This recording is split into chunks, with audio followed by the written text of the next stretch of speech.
আবৃত্তি করছি নাজিম হিকমতের লেখা জেলখানা চিঠি কবিতাটি অনুবাদ করেছেন সুভাষ মুখোপাধ্যায়। প্রিয়তমা আমার, তোমার শেষ চিঠিতে তুমি লিখেছ, মাথা আমার ব্যথায় টনটন টনটন করছে, দিশেহারা আমার হৃদয়। তুমি লিখেছ, যদি ওরা তোমাকে ফাঁসি দেয়, যদি তোমাকে হারাই আমি, আমি বাঁচব না। তুমি বেঁচে থাকবে প্রিয়তমা বধূ আমার, আমার স্মৃতি কালো ধোঁয়ার মতো হাওয়ায় মিলিয়ে যাবে। তুমি বেঁচে থাকবে আমার হৃদয়ের রক্তকেশী ভগিনী। বিংশ শতাব্দীতে মানুষের শোকের আয়ু বড় জোর 1 বছর। মৃত্যু দড়ির এক প্রান্তে দোদুল্যমান শবদেহ, আমার কাম্য নয় সেই মৃত্যু।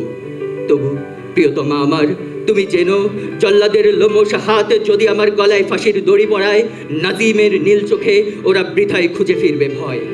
অন্তিম অন্তিম উষার অস্ফুট আলোয় আমি দেখব আমার বন্ধুদের, তোমাকে দেখব। আমার সঙ্গে কবরে যাবে শুধুমাত্র এক অসমাপ্ত গানের বেদনা। বধূ আমার, বধূ আমার, তুমি আমার কোমল প্রাণ মৌমাছি, চোখ তোমার মধুর চেয়েও মিষ্টি। কেন যে তোমাকে আমি লিখতে গেলাম, ওরা আমাকে ফাঁসি দিতে চায়। বিচার সবেমাত্র শুরু হয়েছে, আর আর মানুষের মুন্ডটা তো বোটার ফুল নয় যে ইচ্ছে করলেই ছিঁড়ে নেবে।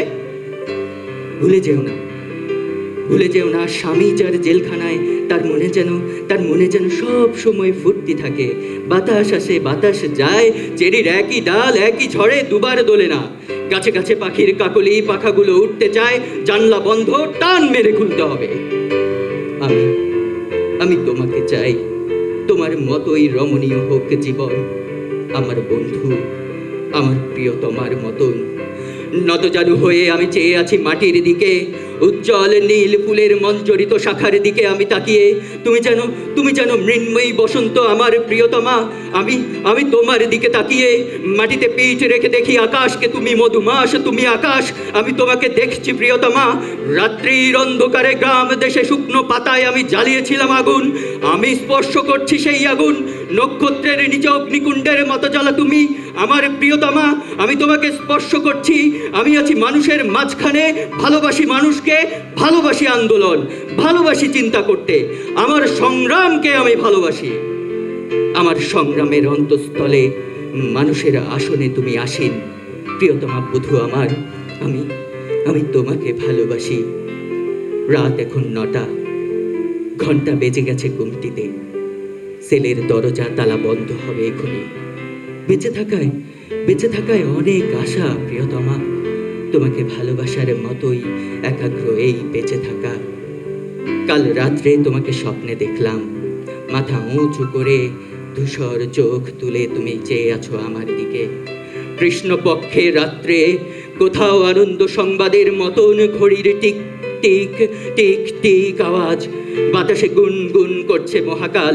আমার ক্যানারির লাল একটি খাঁচায় গানের একটি কলি, লাগল চষা ভুঁইতে মাটির বুক চিরে উদ্গত অঙ্কুরের দুরন্ত কলরব। আর আরেক মহিমান্বিত জনতার বজ্রকণ্ঠে উচ্চারিত ন্যায্য অধিকার। তোমার আর্দ্র ওষ্ঠাধ্বর কম্পমান, কিন্তু তোমার কণ্ঠস্বর শুনতে পেলাম না। যে সমুদ্র সব থেকে সুন্দর তা আজও আমরা দেখিনি।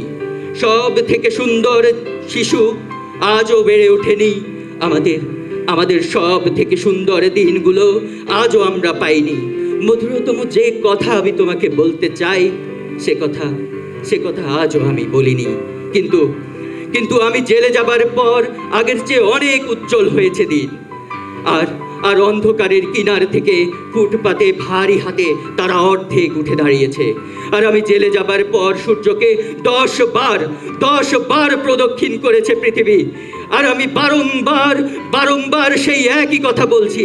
জেলখানায় কাটানো 10টা বছরে যা লিখেছি সব তাদেরই জন্যে, যারা মাটির পিঁপড়ের মতন, সমুদ্রের মাছের মতো, আকাশের পাখির মতো অগণিত, যারা ভীরু, যারা বীর, যারা নিরক্ষর, যারা শিক্ষিত, যারা শিশুর মতো সরল, যারা ধ্বংস করে, যারা সৃষ্টি করে।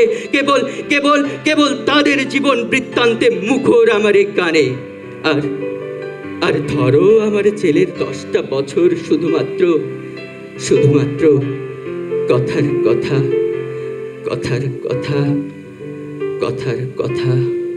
ধন্যবাদ সবাইকে।